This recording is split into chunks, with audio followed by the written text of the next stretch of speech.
podcast kelompok 6 telah dibuka. Bagi para pendengar yang ingin menikmati podcast yang berbeda dari kami, dipersilakan memasuki ruangan.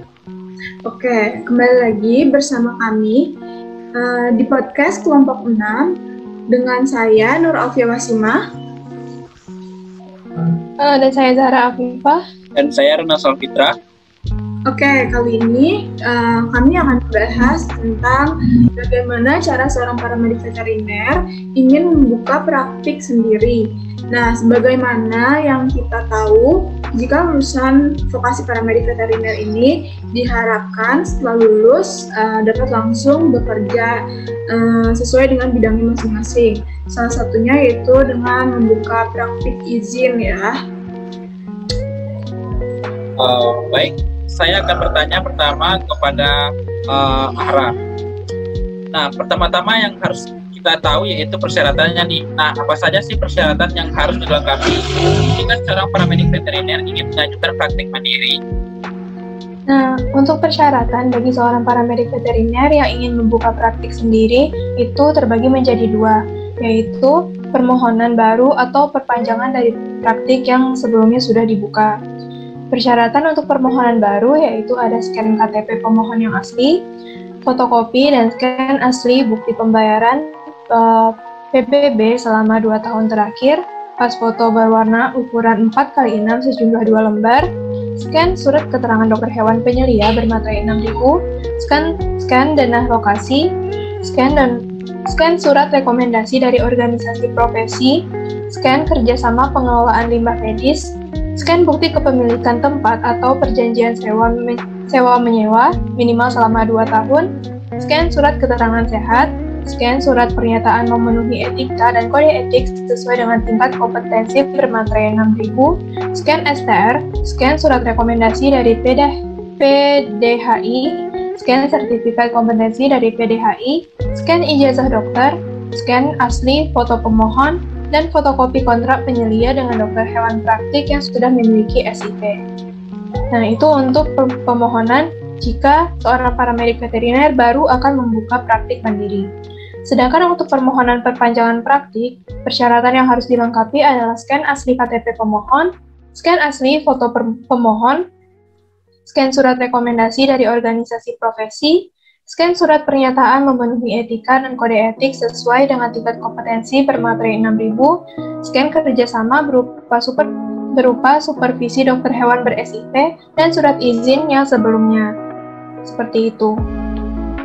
Ya, baik, Ara. Terima kasih atas penjelasannya. Selain persyaratan administrasi yang sudah disebutkan tadi, apakah ada persyaratan lain atau tidak ya?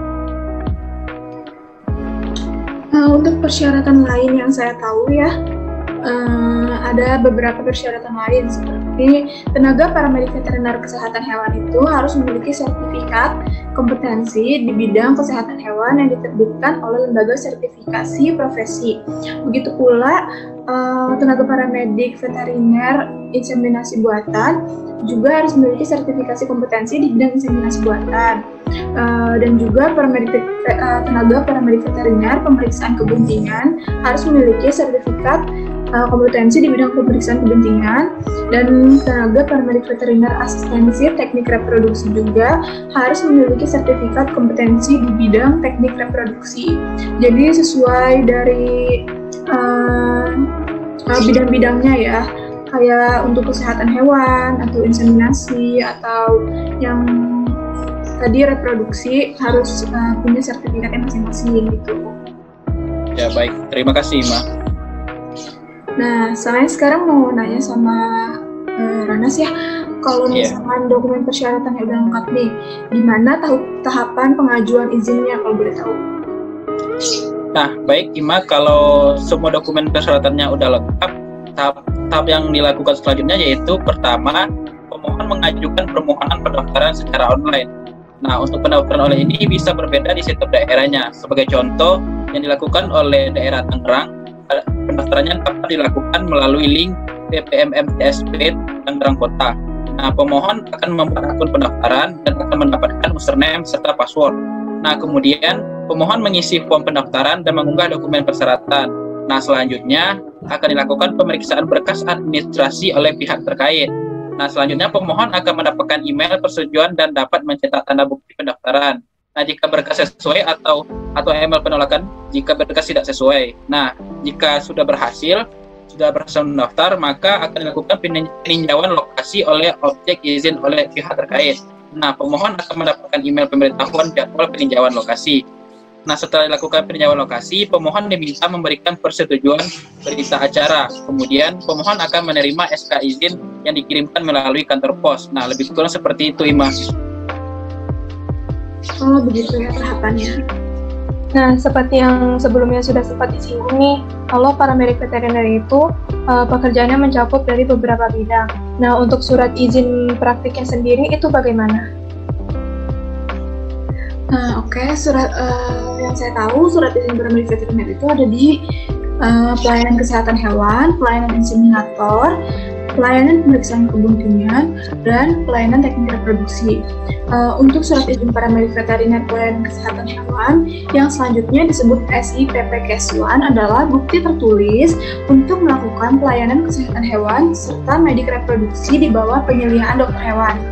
Untuk surat izin paramedik veteriner pelayanan inseminator yang selanjutnya disebut SIPP Inseminator, yaitu bukti tertulis untuk melakukan praktik pelayanan inseminasi buatan di bawah penyelidikan dokter hewan.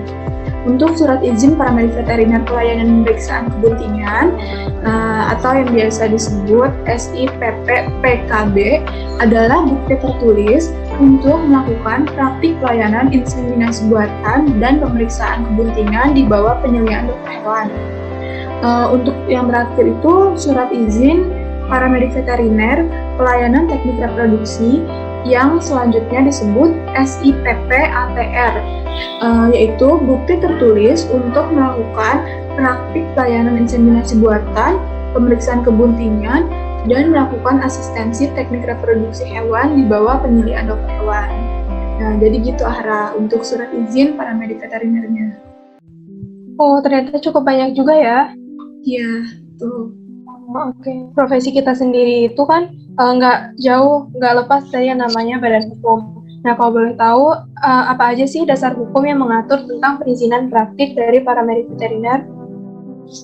Nah, dasar hukum yang mengatur tentang perizinan praktik paramedik veteriner itu yang pertama yaitu Undang-Undang Nomor 41 Tahun 2014 tentang perubahan atas Undang-Undang Nomor 18 Tahun 2009 tentang peternakan dan kesehatan hewan. Nah, kemudian Peraturan Permentan Nomor 02/140/1/2010 tentang pedoman pelayanan jasa medik veteriner. Nah, kemudian Peraturan Wali Kota Tangerang Nomor 26 Tahun 2010 tentang izin usaha pelayanan jasa medik veteriner. Nah, kemudian Peraturan Wali Kota Tangerang Nomor 52 Tahun 2017 tentang perubahan ketiga atas lampiran Peraturan Wali Kota Nomor 1 Tahun 2017 tentang pendelegasian wewenang perizinan dan non-perizinan kepada Kepala Badan Penanaman Modal dan Pelayanan Terpadu Satu Pintu. Nah, selain memenuhi persyaratan yang dimaksud dalam pasal 25 untuk tenaga paramedik veteriner kesehatan hewan harus memiliki sertifikat kompetensi di bidang kesehatan hewan yang diterbitkan oleh lembaga sertifikasi profesi. Kemudian, tenaga paramedik veteriner inseminasi buatan harus memiliki sertifikat kompetensi di bidang inseminasi buatan yang diterbitkan oleh lembaga sertifikasi profesi.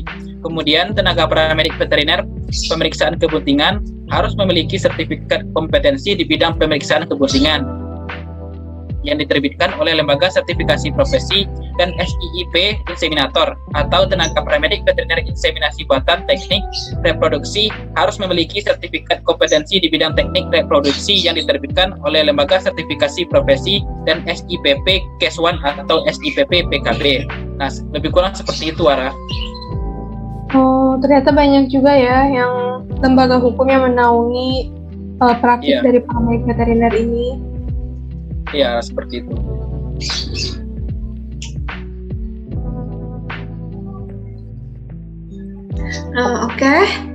Sekian podcast dari kelompok 6 yang bertemakan pengajuan izin praktek bagi paramedik veteriner.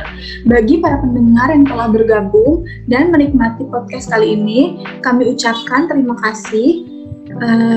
Dan kami kelompok 6 pamit undur diri. Wassalamualaikum warahmatullahi wabarakatuh. Waalaikumsalam warahmatullahi wabarakatuh.